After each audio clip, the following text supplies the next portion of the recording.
தமிழக அரசியல் களம் பரபரப்புகளுக்கு பஞ்சமில்லாத ஒரு இடமா மாறி இருக்கு. சமீப காலமாகவே சைலண்ட் மோட்ல இருந்த பாஜக முன்னாள் மாநில தலைவர் அண்ணாமலை அவர்கள் வெகு விரைவில் கட்சி துவங்க உள்ளாராம். மேலும் தமிழ் மாநில பாஜக தலைவராக அண்ணாமலை பதவி வகித்த காலங்கள்ல பாஜகவை ஓரளவிற்கு லைம் லைட்ல வச்சிருந்தாரு. ஆனா அவருடைய பதவி மாற்றம் செய்யப்பட்டது. அவருடைய மாநில தலைவர் பதவி நாயனார் நாகேந்திரனுக்கு வழங்கப்பட்டது. அதனைத் தொடர்ந்து அண்ணாமலை அவர்களுடைய எதிர்காலம் என்னவாகும் அப்படின்ற கேள்விகள் எழத் தொடங்கியது. தமிழிசை முருகன் உள்ளிட்டோரை போல அண்ணாமலை அவர்களுக்குமே தேசிய அளவில் முக்கிய பொறுப்புகள் வழங்கப்படும் அப்படின்னு எதிர்பார்த்தாங்க. ஆனா அப்படி எதுவுமே நடக்கல. நடந்து முடிந்த 2026 சட்டமன்ற தேர்தலில் அண்ணாமலை பெரிய அளவில் பங்கெடுக்கவில்லை அப்படின்னு தான் சொல்லணும். மேலும் பாஜக இந்த தேர்தலில் கடும் தோல்வியை சந்திச்சிருக்காங்க.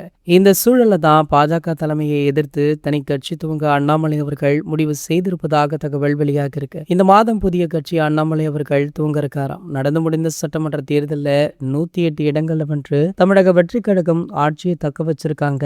ஆனால் விஜய் அவர்கள் போட்டியிட்டு வென்று ராஜினாமா செய்த திருச்சி கிழக்கு தொகுதி உட்பட 5 தொகுதிகளுக்கு தமிழகத்துல இடைத்தேர்தல் நடைபெற இருக்கு. இந்த இடைத்தேர்தலில் தமிழக வெற்றி கழகத்தினர் தான் ஆதிக்கம் செலுத்துவாங்க அப்படின்னு சொல்லப்பட்டது. இப்படிப்பட்ட ஒரு சூழல்ல தான் பாஜக தலைவராக இருந்த அண்ணாமலை தற்போது பெருந்துறை தொகுதியில போட்டியிடலாம் அப்படின்ற தகவல் வெளியாக இருக்கு. வர 15ஆம் தேதி புதிய கட்சியை துவங்க இருக்காராம். மேலும் பாத்தீங்கன்னா இவருடன் சூப்பர் ஸ்டார் ரஜினிகாந்த் அவர்கள் இணைய உள்ளதாக சொல்லப்படுது. சூப்பர் ஸ்டார் அவர்களோ அண்ணாமலை பாஜகவுடைய தலைவராக இருந்த பொழுதே அடிக்கடி வாழ்த்து சொல்வது, நேரில் சந்திப்பது அப்படின்னு இருந்திருக்காரு. சோ ஆகையால கண்டிப்பாக இந்த சம்பவம் அரங்கேற அதிகப்படியான வாய்ப்புகளுமே இருக்கா. இது போன்ற செய்திகளை பத்தி நீங்க உடனே தெரிஞ்சுக்க நம்மளுடைய சேனலை மறக்காம சப்ஸ்கிரைப் பண்ணிக்கோங்க.